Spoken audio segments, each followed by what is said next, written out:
नमस्कार, मैं हूँ रानी चैटर्जी। आप लोगों का फिर एक बार स्वागत करती हूँ क्राइम चक्र के एक नए एपिसोड में एक नई कहानी के साथ। इंसान के मन में पल रही जलन कई बार उसे ऐसा कुछ करने पे मजबूर कर देती है कि जिससे इंसानियत खत्म हो जाती है। आज के समाज में जुर्म ने अपने पैर ऐसे फैलाए हुए हैं जिसे देख के हमें अपने इंसान होने पर शर्म सी आती है। ये कैसे समाज की ओर हम बढ़ रहे हैं? आज हम आपको जुर्म की एक सच्ची घटना पर आधारित कहानी के नाट्य रूपांतरण के जरिए समाज में पनप रही नफरत से रूबरू कराएंगे।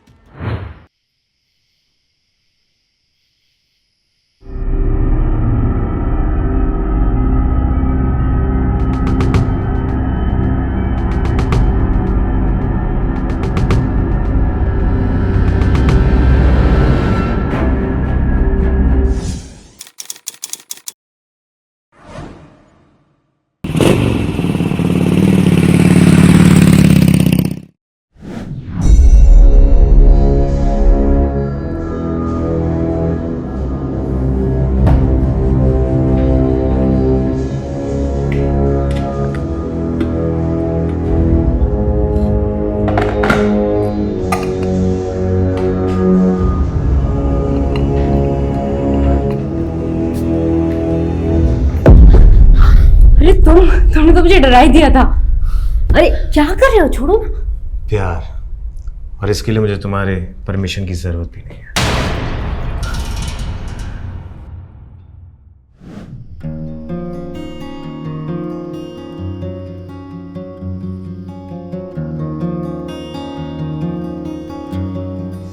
आहा क्या खुशबू है।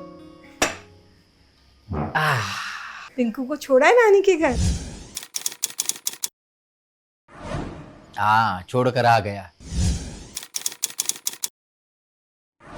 तुम्हें तो पता है ना कि जैसे स्कूल की 3-4 दिन की छुट्टी होती है वो जिद पकड़ लेता है कि नानी के घर जाना है, नानी के घर जाना है। लेकिन वहां जाकर वो खुश हो जाता है।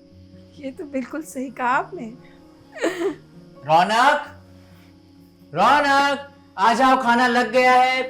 अरे रौनक नहीं है और उसका फोन भी नहीं लग रहा है। कहाँ गया है? कह के गया था कि थोड़ी देर में आ रहे। अब तो बहुत देर हो गई है, 9:30 बज रहे हैं। मुझे तो बहुत टेंशन हो रही है। टेंशन मत लो, किसी दोस्त के वहां होगा। मैं अभी फोन करके देखता हूँ।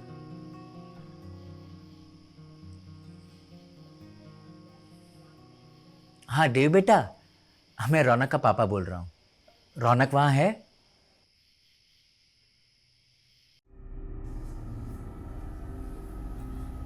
कुछ पता चला? ऐसा तो वो कभी भी नहीं करता है। नहीं, वो अपने किसी भी दोस्त के घर पर नहीं है। तुम घबराओ मत, वो आ जाएगा। मुझे बहुत टेंशन हो रही है, कहीं वो किसी मुसीबत में ना फंस गया हो। प्लीज प्लीज कुछ कीजिए आप, प्लीज कुछ कीजिए, प्लीज कुछ कीजिए,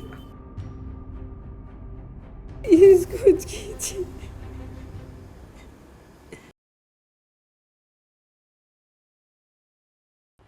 मिडिल क्लास फैमिली में अक्सर बच्चों का एक समय के बाद घर से बाहर होना और उनकी कोई खबर ना मिलना परिवार के लिए चिंता का विषय होता है।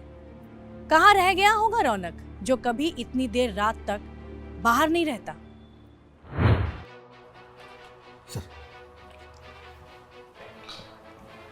सर मिसिंग कंप्लेंट लिखानी थी। प्लीज आइए, बैठिए।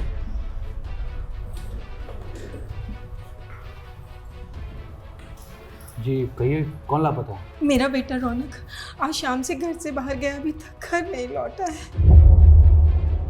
कितने साल का है आपका बेटा? सिर्फ 17 साल का। आ जाएगा, वो किसी दोस्त के पास गया होगा। क्या है कि हम लोग 48 घंटे पहले किसी की मिसिंग कंप्लेंट नहीं ले सकते। लेकिन सर आज तक ऐसा नहीं हुआ है। जब भी लेट होता था तो वो फ़ोन करके बता देता था, और आज तो रौनक का फ़ोन भी नहीं लग रहा है। सर प्लीज़, सर कुछ कीजिए सर। ठीक है, आपके पास रौनक की कोई तस्वीर होगी? जी जी सर।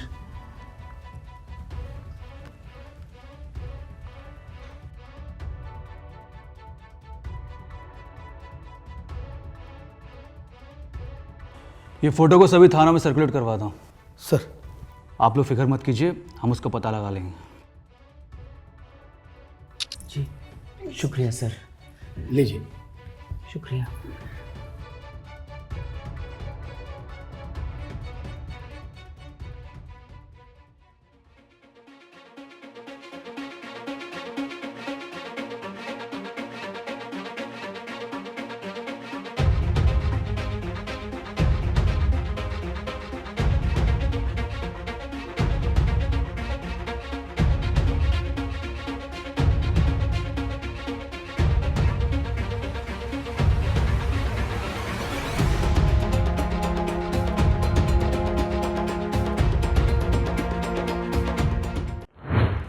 रौनक की तलाश के लिए पुलिस ने आसपास के थानों और चेक पोस्ट पे अलर्ट जारी कर दिया था, पर रौनक आखिर में था कहाँ?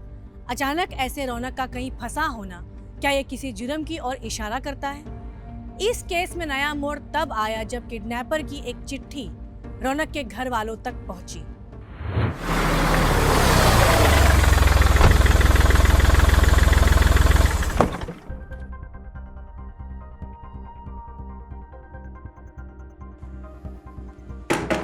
रमेश जी, क्या हुआ? आपने फ़ोन किया था?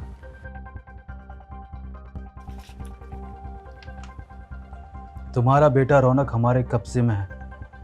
अगर उसे जिंदा देखना चाहते हो तो 20 लाख रुपए तैयार रखना और अगले खत का इंतज़ार करना।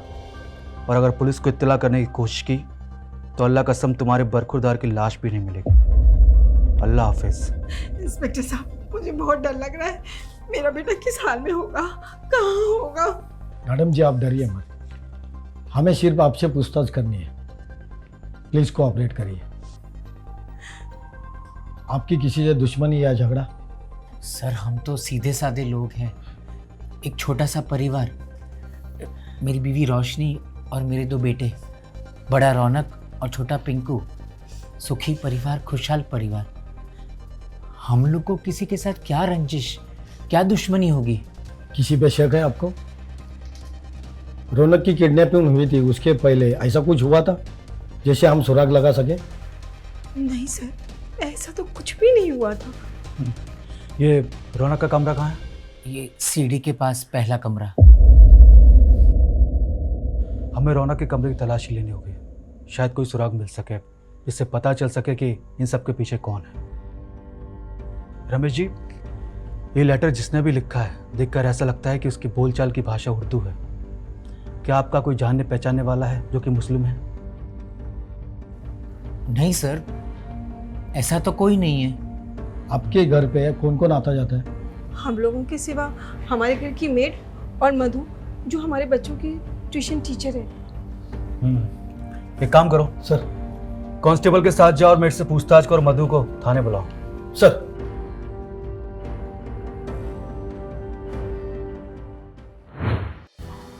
आइए।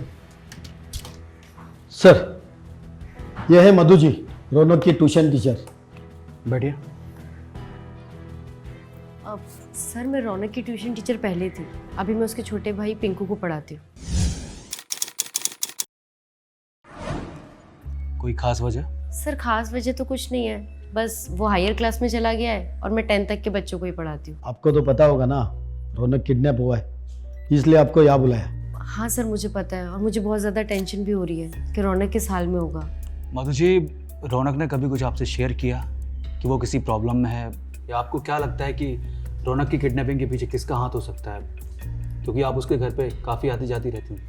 जी सर, आना जाना तो लगा ही रहता है, क्योंकि हफ्ते में 5 दिन मैं उसके भाई को पढ़ाती हूँ और पहले मैं उसको भी पढ़ाती थी, तो काफ़ी सालों से आना जाना लगा रहता था सर। पर सर रौनक ने मुझसे कभी कुछ शेयर नहीं किया। इनफैक्ट वो तो बहुत ही अच्छा बच्चा है सर, ना ही किसी के साथ कोई लड़ाई है, ना ही कोई प्रॉब्लम।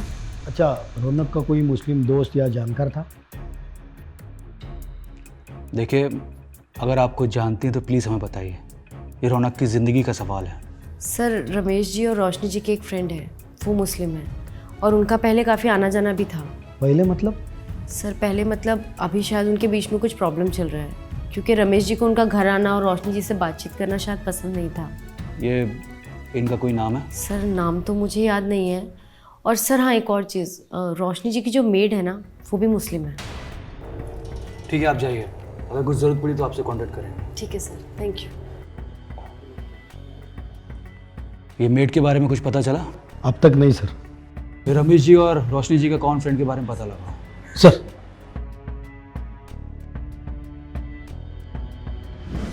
रौनक का किडनैपिंग केस नए नए मोड़ लिए जा रहा था और पुलिस के हाथ कोई पुख्ता सबूत नहीं लग रहे थे।